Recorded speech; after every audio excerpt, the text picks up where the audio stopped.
So Colin Kaepernick, backup quarterback for the crappy ass 49ers, has been kneeling during the national anthem, as I'm sure you guys already know, to show solidarity for the fight against police brutality and the disenfranchisement of people of color in America. A lot of NFL players are like following his lead, along with athletes in other sports and high school athletes all over the country, and surprise surprise, people are upset about it. And of course I have something to say. I have something to say to the white people, and I got something to say to the black people. So first, white people. Not all of y'all, because I know some of you guys fuck with this heavy, but some of y'all, to all the ones who are upset about this and like bitching and crying about it, to all of the people who say all lives matter when we say black lives matter, to all the people who like say if you just comply with and follow the law you won't get shot, and people who try to justify police brutality and racism. I just really wish you guys would just be honest with the world and be honest with yourself, and just like straight up say,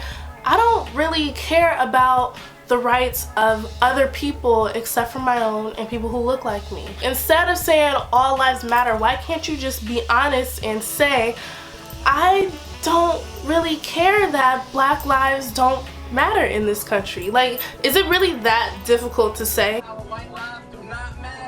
I really wish you guys would quit trying to use patriotism and your all lives matter argument to disguise your bigotry and your ignorance. Instead of saying, I don't think there's a race problem in this country, why don't you just say, I don't really want to acknowledge that there's a race problem because it's more convenient for me and it makes me feel better. Just admit that you do these things because it makes you seem like less of an asshole while not actually having to deal with the problem. The one thing white people really cannot handle is being called racist or being called out on their racism. Stop wasting our time trying to argue all these points that you don't even believe, and just admit that you don't care that we're dropping like flies out here. Just admit that you don't mind looking the other way, because it really does make shit easier for you. Just do that much. Just say that you don't care so we can end the conversation right there, and you can go on about your business and we can go on about ours, which is trying to fix the problem. And to my black people, why do we keep allowing ourselves to get lured into these arguments? Like, I've said it before and I'll say it again,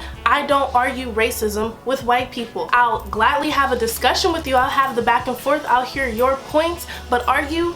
No, not doing it. Like, the fuck I look like arguing with Donald Trump? Like, what good is that gonna do? And one of the main reasons why I don't do this is because it keeps the conversation about the problem going and going and going, but we never get to the point of actually discussing a solution because the other person is not interested in a solution. You can never really have a rational discussion with anybody who listens with the intent to reply and the intent to argue rather than the intent to listen and understand. Like, if you're having a conversation with anybody about race and they're not even a little bit receptive to what you're saying, even if they don't agree with you, you might as well just keep it pushing. And if you think about it, every time something occurs that brings forth issues of racism and police brutality and discrimination, white people want to argue. They want to try and justify things that are clearly unlawful, things that you know that they wouldn't question or try to justify if the victim or the suspects were white, and they've actually shown their hypocrisy in these situations when the tables were turned. They pull us in every single time and we argue back.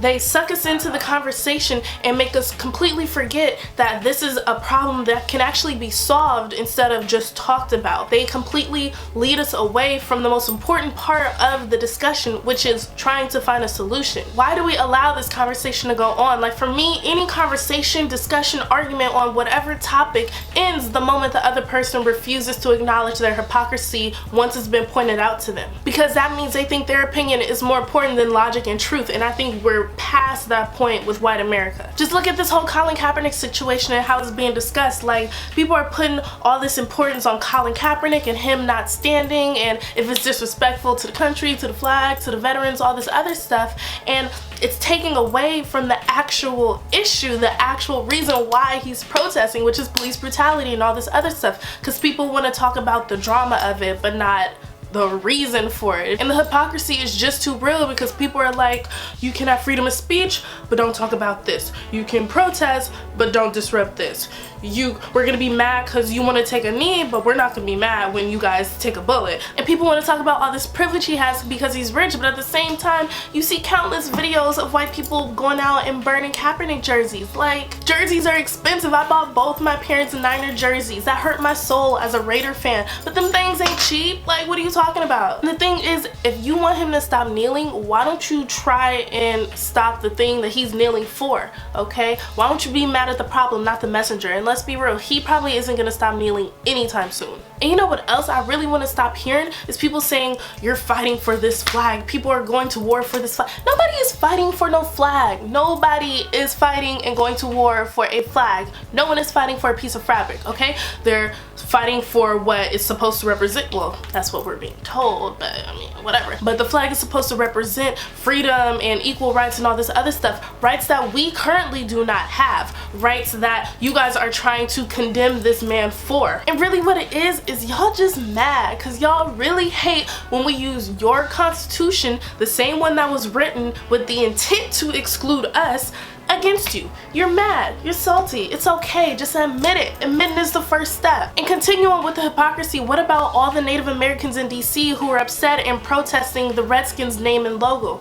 Like, y'all basically ignored them and told them to shut up. That's not offensive, but him kneeling is. And what I find very interesting is how people want to say, oh, I get what he's saying, but I don't agree with the method. Leave football out of it, don't do it on the field. First off, the method that protesters choose to protest isn't meant to make y'all comfortable. If protesters are out protesting and the people they're protesting against is comfortable with the way they're going about it, the protesters are doing something very wrong. And to be mad at him for doing this on the field, before the game, after the game, during his press conference or whatever it is, he's a football player. Like, I get there's a time and place for everything, but there's a reason he chose this time and place. He's using his platform and his privilege. Yeah, white privilege isn't the only type of privilege that exists in this country, to bring more attention to these issues that he thinks are important. He's a football player using his platform or his stage, which is a football field, to reach a larger audience, and his audience, football fans. Just like when Kanye rants at his concerts, like,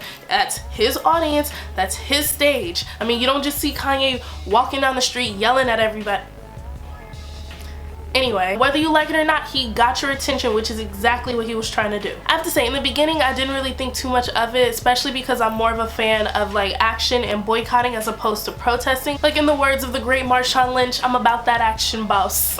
At first, I saw it just like how, who was it? LeBron and the Cavs, or the Clippers, who was wearing the Black Lives Matter t-shirts under their workout clothes, which did absolutely nothing. But seeing the wave that it's caused, hearing about his plans to donate like $1 million to different organizations, who was it? Doug Baldwin, who plays for the Seahawks, was talking about some type of like task force that they're trying to put together with the community. That's the type of stuff that I want to hear about. That's the type of stuff that needs more attention, and we need to put our focus on, and we need to figure out how the rest of us can get involved in stuff like that. We need to build momentum off of what Colin Kaepernick is doing. We need to find out how to get more involved and encourage other people with large platforms who can reach a larger audience to get more involved and do things like this, instead of putting all our time and energy into arguing with people, white people, on why it's relevant to do that. Like, don't do that anymore. But yeah, that's all I really gotta say, and that I stand with Kaepernick, or I